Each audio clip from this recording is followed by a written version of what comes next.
Hello दोस्तों, मैं सत्येंद्र कुमार आज आप लोगों को प्रतिशत पढ़ाने जा रहा हूं। देखिए, प्रतिशत का मतलब क्या होता है। पहली बात तो ये समझिए कि ये प्रतिशत का मतलब क्या होता है। प्रतिशत और इसका सिंबल जो होता है ऐसे लगाया जाता है। इसका मतलब ही है बटा 100। ये बात बहुत जरूरी जानना है कि प्रतिशत का मतलब बटे 100 होता है और जब किसी संख्या का प्रतिशत निकाला जाएगा तो गुणे 100 होगा।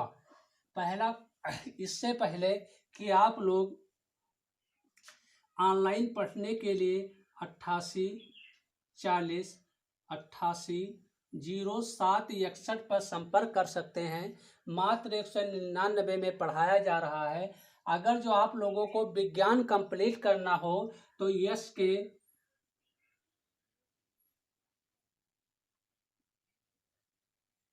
के शर्मा, SHARMA शर्मा एक वन लाइनर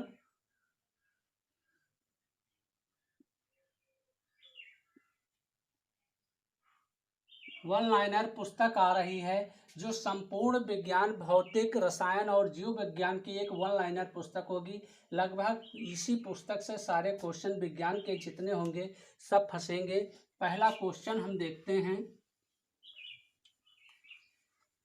पहला क्वेश्चन क्या है? 8% का दशमलव निरूपण क्या है? 8% की बात कर रहा तो 8% का मतलब ही होता है बटा 100। हमको जब ये बात पता चल गई कि नीचे दो संख्या, दो दशमलव मतलब दो जीरो हैं, तो उस ऊपर हम दो संख्या के बाद दशमलव लगा दें तो 08.0 यही हमारा राइट आंसर होगा।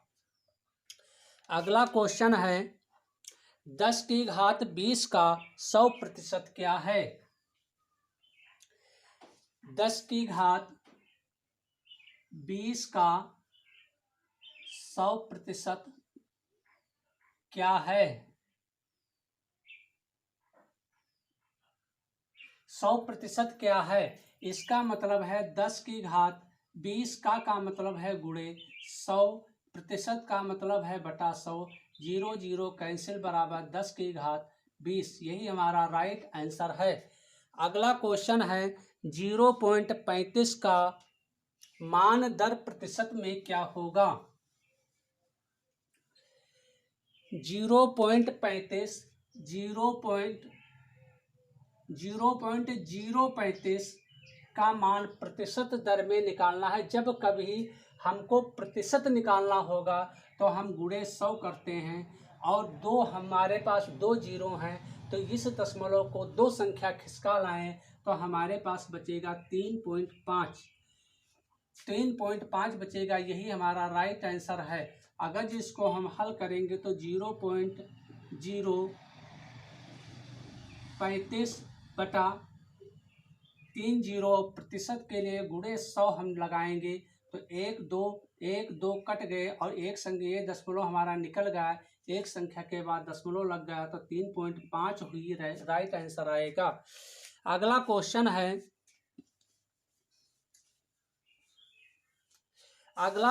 है 200 रुपये का 100% का 80% का 20% का मान होगा। तो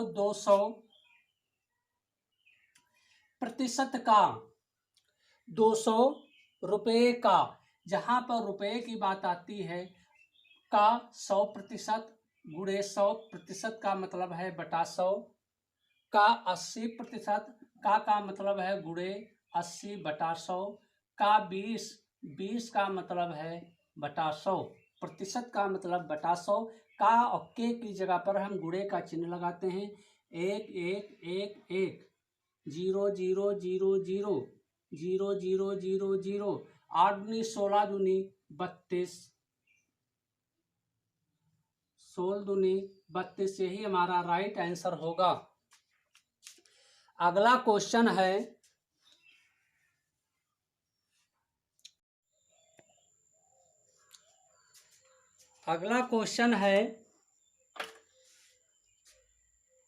1 परीक्षा में ब्रजेश ने 20% अंक प्राप्त किया तथा 30 अंकों से अनुत्तीर्ण घोषित किया गया। सर्वेश ने इसी परीक्षा में 32% अंक प्राप्त किया तथा उत्तीर्ण होने से 42 अंक अधिक प्राप्त किया। उत्तीर्ण होने के लिए कम से कम कितने प्रतिशत अंकों की आवश्यकता है? देखिए, ऐसे क्वेश्चनों में हम क्या करते हैं, सर्वप्रथम एक तरफ प्रतिशत लिखते हैं और एक तरफ अंक, क्योंकि यहां पर कह रहा है 20% अंक प्राप्त किया और 30 अंकों से अनुत्तीर्ण हो गया। दूसरे व्यक्ति ने 32% अंक प्राप्त किया और 42 अंकों से उत्तीर्ण होने से अधिक अंक पाया। तो इसका मतलब है कि इन दोनों का डिफरेंस ही यानी 12%। हम सर्वप्रथम पूर्णांक निकाल लेते हैं कि परीक्षा में पूर्णांक कितने का था, तो 2.7 यानी 12% की वैल्यू 72 है तो एक की हो जाएगी 6। हमको 100 की निकालना है तो 100 से इसकी गुणा करा दे बराबर 600। 600 हमारे पास पूर्णांक आ गया। अब कह रहा है कि उत्तीर्ण होने के लिए परसेंटेज की जरूरत है। अगर जो इसकी हम परसेंटेज इसको प्रतिशत में बदल लें, इसमें ऐड कर दें तो हमको पता चल जाएगा। चाहे इसको बदलें तो इससे माइनस कर दें, तो हम बदल लेते हैं। ये हमारा हो जाता है नंबर गुणे 100 और बटा पूर्णांक हमारा कितना है 600 का 0.006 6 6 पंचे 30 बराबर 5%। अगर जो इसमें हम 5% ऐड कर दें तो हमारा आ जाएगा 25%। पास होने के लिए न्यूनतम अंकों की जरूरत 25% है। अगला क्वेश्चन देखते हैं।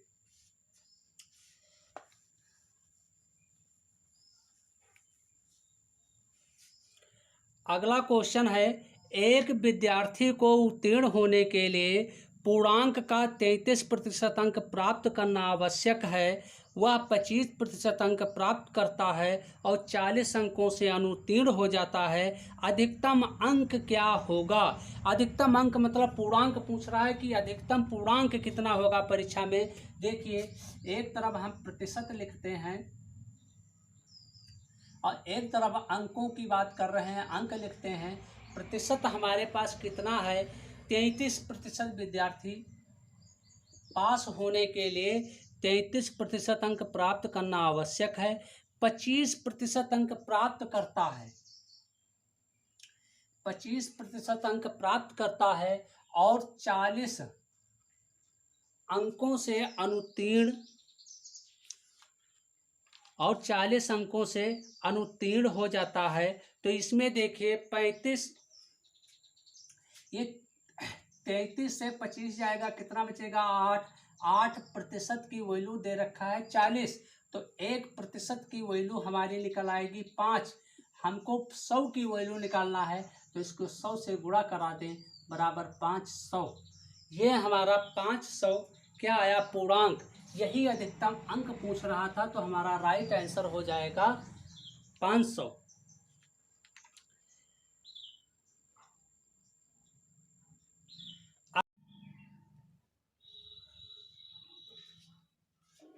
अगला क्वेश्चन है, यदि चीनी के मूल्य में 20% की वृद्धि हो जाए तो उपभोक्ता को चीनी की खपत कितने प्रतिशत कम कर देनी चाहिए कि खर्च में वृद्धि ना हो? देखिए, जो हम इसको लगाते हैं R/100 प्लस R और प्रतिशत के लिए गुणे 100। R की वैल्यू हमारी दे रखा है 20%। यहाँ पर हम R की जगह पर 20 करते हैं 100, फिर R है तो R की जगह पर 20 करते हैं, प्रतिशत के लिए गुणे 100। ये हमारा होगा 20/120 प्रतिशत के लिए गुणे 100। 0 0 2 करना 2 2 छाक 12 2 3 6 2 5 सही हम बराबर 16 सही 2/3%। अगर जो ये कहाँ से आया ना समझ में आए तो इसको क्या करते हैं, हम 50 को 3 से भाग करते हैं तो 3 करना 3 बचेगा 2, यहाँ होगा 20 3 छाक 18 बचा 2। ये जो 16 हमारे सही, ये जो भागफल होता है वो होता है सही में, जो शेषफल होता है ऊपर चला जाता है और जो भाग जिससे भाजक जो होता है जिसे भाग दिया जाता है वो हमारा नीचे आ जाता है। अगला क्वेश्चन है, यदि कोयले के मूल्य में 25% की कमी हो जाए तो गृहिणी को कोयले का प्रयोग कितना प्रतिशत बढ़ा देना चाहिए कि खर्च में वृद्धि ना हो। या पहले ऊपर वाले में वृद्धि थी, अब कमी है, तो कमी के लिए हम वही बात करते हैं। R बराबर हमारा है 25% और यहाँ पर R/100 माइनस R कर देंगे प्रतिशत के लिए गुणे 100, तो 25/100 से 25 जाएगा, 100 से 25 जाएगा 75 गुणे प्रतिशत के लिए 100, 25 से करना 25, 25 तिया 75 बराबर हमारा 100/3, ये हो जाएगा 33 सही 1/3%। यानी इतनी अगर जो खपत कम कर दे तो उसके मूल्य पर कोई प्रभाव नहीं पड़ेगा। अगला क्वेश्चन है, यदि दो संख्याएं किसी तीसरी संख्या से 40% और 50% कम है तो पहली संख्या दूसरी संख्या का कितना प्रतिशत होगी। देखिए, माना तीसरी संख्या हम मान लें, माना तीसरी संख्या बराबर 100 है। जब तीसरी संख्या हमारी 100 आई और पहली संख्या 40% कम है तीसरी संख्या से, तो पहली संख्या हमारे पास हो जाएगी, पहली संख्या हो जाएगी 100 माइनस 40 बराबर 60, 100 माइनस 40 बराबर 60। और दूसरी संख्या 50% कम है तीसरी संख्या की, तो दूसरी संख्या हमारी हो जाएगी, दूसरी संख्या बराबर 100 माइनस 50 बराबर 50। क्वेश्चन पूछ रहा है दूसरी संख्या 100 है तो पहली संख्या, यानी आपसे जो क्वेश्चन पूछा है तो पहली संख्या दूसरी संख्या का कितना प्रतिशत है, यानी पहली ये संख्या इस संख्या का कितना प्रतिशत है। तो हम क्या करते हैं, 60 बटा पहली दूसरी संख्या प्रतिशत के लिए गुणे 100, 0 0 काट दिया, 5 करना 5, 5 दूनी 10, 60 दूना 120, यानी ये संख्या हमारी कितना है, 120% है।